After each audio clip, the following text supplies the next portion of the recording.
I'm not a threat. I'm a window of possibility. And that's what I believe that queer and trans people are. My angels, this next guest is a Black trans writer, editor, and activist out here doing the damn work. She was the first trans woman to lead Out magazine as executive editor, and she currently serves as director of communications for the Miss Foundation for Women. She won a GLAAD Award for her article, The Trans Obituaries Project. You can find this Georgia Peach in the Big Apple, leading the conversation, sitting at the head of the table and out on the streets, marching for what she believes in. Please welcome to Logo Live, the legend, Raquel Willis. Raquel! Johnny! Sorry, I'm so loud, but I'm so excited to talk to you. You were one of the first people when they asked me for a list of people that I wanted to talk to on Logo Live at its inception. You were on that list. I just wanted to ask first, what are you giving us today? I see a little pink. I see some flowers. I see a monstera in the back. What's she giving? Yeah, she's giving my little office setup. Actually, my sister sent me those flowers as like a belated birthday thing because I was traveling. So that was cute. That came out of nowhere. I got some artwork by a queer artist named Lena Gray. And then a Black Trans Lives Matter sign behind my biggest monster. I have another one somewhere. Yeah, and my kind of color-coded books back here. So. Yeah, I noticed that. The Virgo in me was like, are those color-coded? Yeah, Speaking of color, can I see those nails really quick? Sure. I need to get them done again, but well, from here they look amazing. Before we get started with your work and your effortless amazingness, I want to know, did you watch the finale for Pose last night and what your thoughts are? Yeah, I mean, Pose was just such a watershed show for folks of color, for Black trans women, brown trans women, Latinx folks. Like, I don't know. Like, I remember watching the first episode. I was still living in Oakland, and I watched it with actually two of my Latinx like homies. You could tell, like, from all of us, from how quiet we were, that like something new was happening. Like some new neurons were popping off in our brains from seeing ourselves on the screen. Yeah. I always love reading your tweets about the show because I think they're such a key.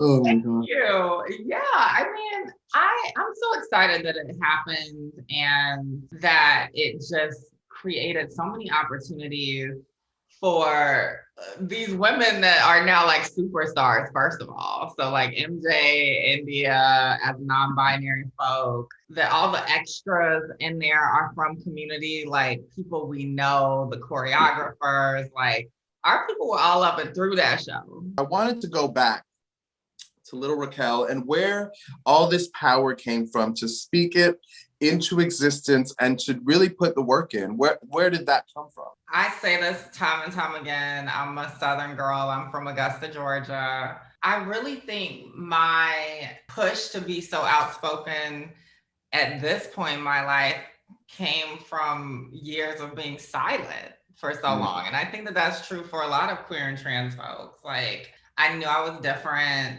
I knew I wasn't fitting into any of these boxes. And I quickly realized I kind of like that about myself, right? Like, it actually was kind of fucking cool that I didn't want to fit into these boxes. But I also knew that that made me a liability. And I've learned that it isn't even necessarily just that, but it makes me a threat to people's ideas of the status quo, their ideas of themselves, honey, their own trauma. They try to put that on us a lot. And I reject that I have to hold that, right? Like I'm not a threat. I'm a window of possibility. And that's what I believe that queer and trans people are. So Pride is back. Another year of Pride, and we are seeing rainbows just slapped on everything, everywhere. And, you know, there's been a lot of debate about corporate involvement and things like that. So I just wanted to ask you what you feel that the mainstream media and Pride at large can do so much better to include what the real true meaning of the creation of Pride was? For me, first and foremost, it's about having reverence for our ancestors who were a part of a queer militant uprising against the New York Police Department. Mm-hmm. So all of the conversations we were having a year ago about police brutality and state violence, queer and trans people, particularly of color, Mm-hmm. have always been on that tip and been leading in many ways on that tip. So that's always at the heart of it for me. But, I think that people get it twisted. I don't think that a lot of us who are kind of calling for deeper thought around this are saying, don't celebrate your queerness and transness. Right. Like nobody is saying that, please celebrate, but we're saying, don't forget that we still have to continue to fight to fully be seen, because we're not completely seen in the ways that we need to be. But we also have to fight for people who may not be in a space to fight for themselves, people who may not be able to be out for whatever reason. The trans youth who are facing so much anti-trans legislation around this country, trans athletes, people who are incarcerated, our people living overseas, right? Our queer Palestinian homies, right? There's so many conversations that we have to continue to have. And so that is always important to me as well. And, I love that more and more people are being critical of the campaigns, the corporatization of Pride. Part of it too is that we're in a time now where we're finally seeing more and more representation of people who are on the margins in some of this work, right? And so our people have been locked out of those opportunities for a long time. So we can both be critical, but also understand what it means for someone who didn't have the means before to be elevated in a different way during this time of year. The last thing I'll say is that I don't necessarily have an issue with campaigns, right? I think what I have issue with is that we don't do enough to make sure that resources and funding and elevation goes to and is happening for those organizations, those organizers and activists on the ground, right? The ones who don't have name recognition, who don't have a huge national institution behind them. There's so much possibility to keep it moving forward. But recently there was a deeper conversation about the beginning of Pride and what that means, and the taking away the police presence at Pride, specifically in New York City. And there was a lot of media debate about it. What are people missing from the conversation, do you think, about taking that presence away? I mean, if you just look at the facts, there's always been a strain of abolition in our discussions around what it means to reach queer and trans liberation. We can't ignore that there have been folks who have been pushing for more authentic examples of pride or of marches and of rallying in New York. So when I think about this move by NYC Pride, that's great, but you can't act as if reclaim Pride, right? A lot of the work of folks like Ann Northup didn't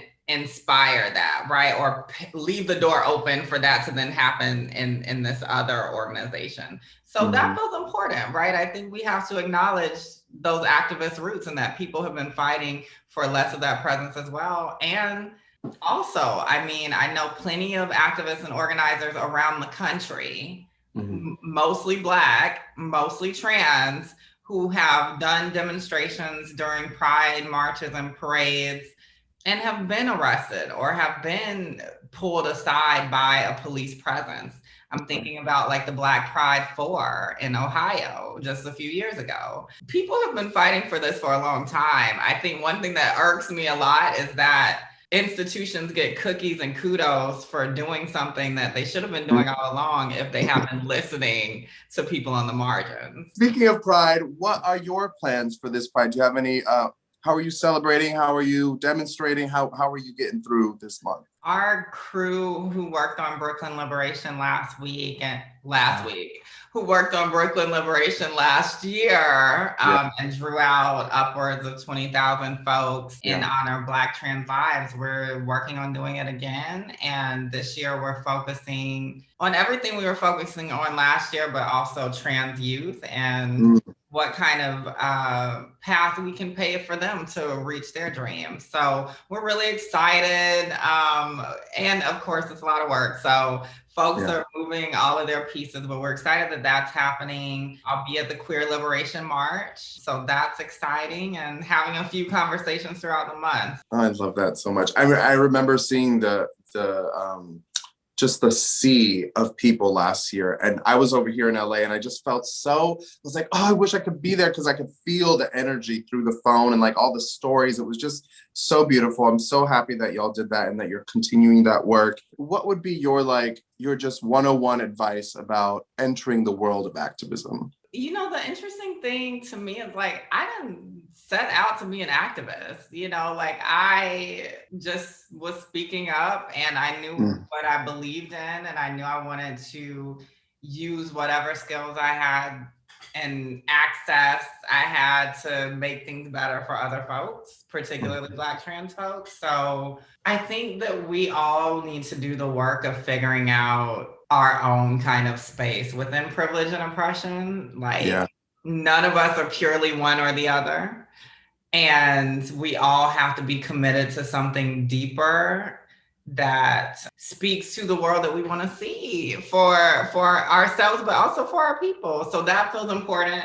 I think organizing within your passion is important. It doesn't have to look like getting a bullhorn and being in the streets. Everybody can't do that. Like literally, even if you think from like an ability tip, right? Everyone can't do that. So what are the ways that you can infuse social justice into your everyday life? It could be speaking up at the dinner table. It could be trying to create spaces for different types of folks at work or in your Greek organization or in your place of worship. I think it's creative. Having humility and empathy and vulnerability about what you don't know is helpful all along the way. I heard you were a logo legend. Yeah. What's that about? Yeah. So our crew who put together Brooklyn Liberation are the inaugural logo legends this year. So that's really exciting. And you know, it's exciting to get your flowers in the moment because so many of our folks, you know, passed before they got flowers or they never got flowers, right? Or they did unnamed, unacknowledged labor. So I'm so honored to be in the lineup with so many of my friends and co-conspirators. And thank you to Logo as a queer outlet for highlighting us as well. Yeah, they better. They better, honey. Looking forward though, 50 years from now, 2071, where do you see the queer family and especially Black and brown trans women and trans folks? 2071. Lord. I think we'll continue to find new ways to express and define ourselves. I have a tremendous sense of humility around even the label of trans. As we continue to go on and fight and claim our spaces in society, more and more people will understand there isn't really a binary of cis and trans as we often think of it. Trans people and non-binary people in particular will open up new kind of freedom for everyone, right? I think we'll get closer to a space where children can just be born and have more autonomy in figuring out who they are. And that's gonna free up every kid.